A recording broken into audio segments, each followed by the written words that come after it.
TitleMatchNetwork.com. How did you first hear about the Benoit family tragedy?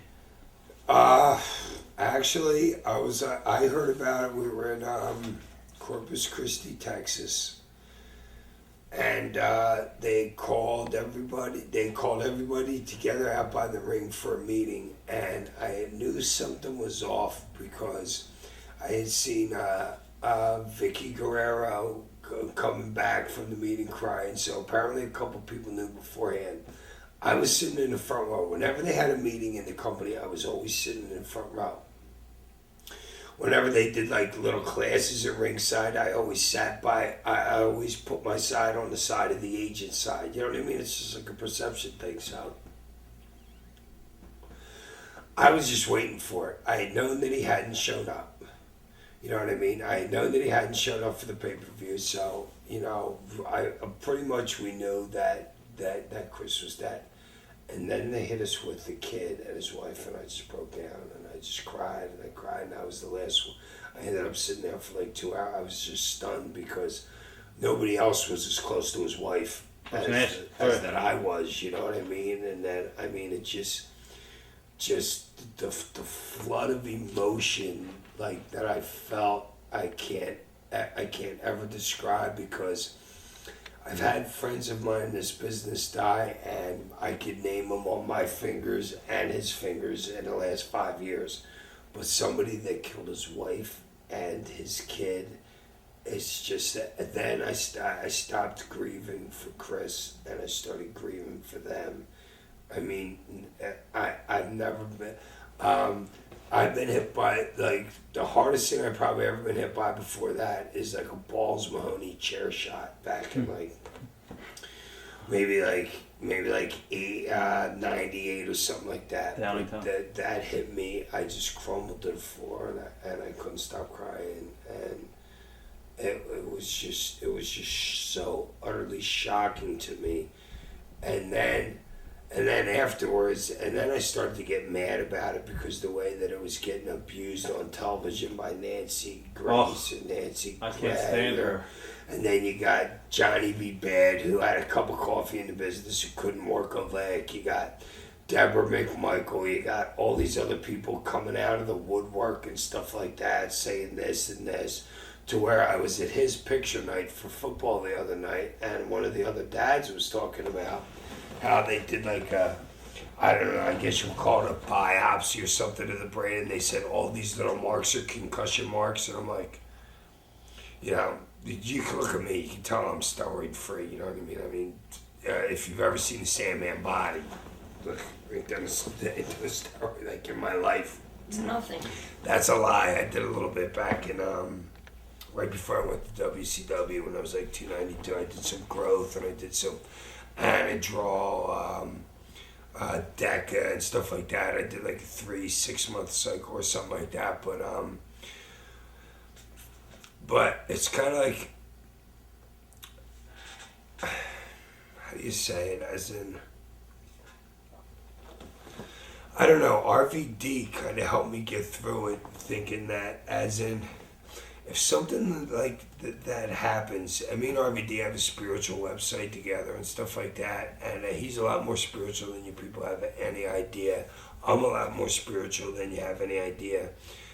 And that he explained it to me best, that gave me a little bit comfort, saying that there's some demon that takes control. I don't believe that all those little concussions had anything to do with it. All right, granted. The guy might have been on a shitload of steroids, a shitload of growth, maybe a shitload of alcohol, whatever. I've been in situations before where I've done things and I've looked back and I was like, holy shit, that's what I did. You know what I mean? It hasn't been to that extent, you know what I mean? But it hit all of us hard. It hit the wrestling community hard, and we're still paying the consequences for it to stay. I was going to ask you, some say they were surprised, and some say that Chris was never right after Eddie passed away. Were you surprised? What do you mean? Did you see anything in his behavior that would give you, I guess, did you notice him acting funny at all? Or? Well, no. And the funny thing is, the week before, we were in trying to remember what town we were in, but it was me, Chuck Palumbo, Chavo, Eddie, not Eddie, Chris, and there was somebody else in the room that I can't remember right now. And we were all sitting around. We were talking about family and stuff like that. You know what I mean?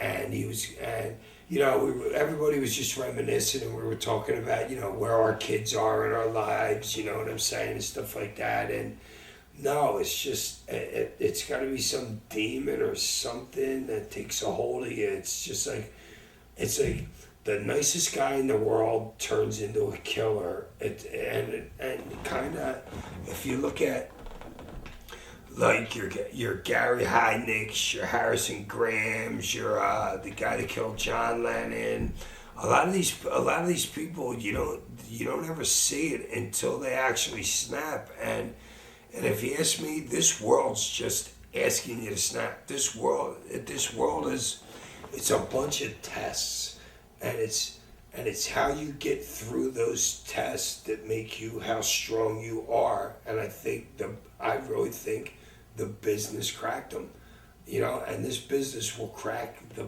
best of them. I've seen it crack the best of them, you know. So I'm not really sure I don't really have an answer for why it happened. But for my own rationalization in my head, I want to feel like that there was a demon that came in him and that possessed him. I mean, you people might think like, oh, the Sandman's nuts, you know, it takes the demons and anything like that. But I just, you know, I kind of equate it I equate it to be like, well, God, could you imagine that if that was me? You know, am I capable of doing something like that? Could this business do something like that to me? And I've seen this business make a lot of people crazy, but it was all the people that their whole lives were wrapped up in this business. This business was always maybe half of my life, maybe 55% at the most. It's the people that are wrapped up totally in the business that I think are willing to snap. Like, you get fired from your job, you don't see the means to no end or the means to a new beginning or something like that. Right. I'm not really sure, but it hit the locker room really hard, and it started a witch hunt. Was it hard to work after that? No, not to me.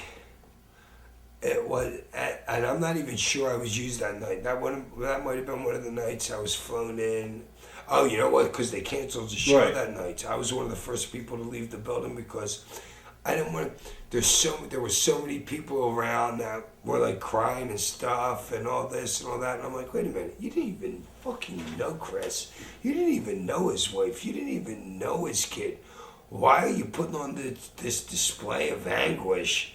You know what I mean? Are you doing it because you're grieving for something else that happened in your family? But I just needed to get away from the situation. So I was the first person out of the building. And then when they had the old tribute to Benoit and everything, and then Vince has got to come out the next week and totally turn tables once he finds out what the real story that had happened, you know what I mean? Then I was like, well, you know what? I'm glad I was one of the first ones to leave that building. Right. Do you think it was a wake-up call for some guys? Not blaming this on drugs or anything like that. I'm just saying for guys who maybe do steroids or anything like that. Or no, because I don't think that. You know what? I just think that, I don't know, if you take your Donald Trumps, you take your Vince McMahons, you take your the guy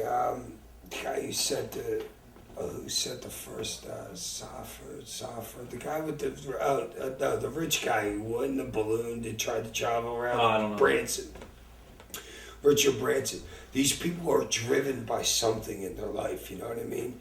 They're driven by something, and they're like, I kind of used to be that person. I used to be that driven and that focused, and I just think that you're you know, maybe wrestling, it's like you want to portray reality, but it's not really reality, and maybe sometimes some people get caught up in what is reality, what is.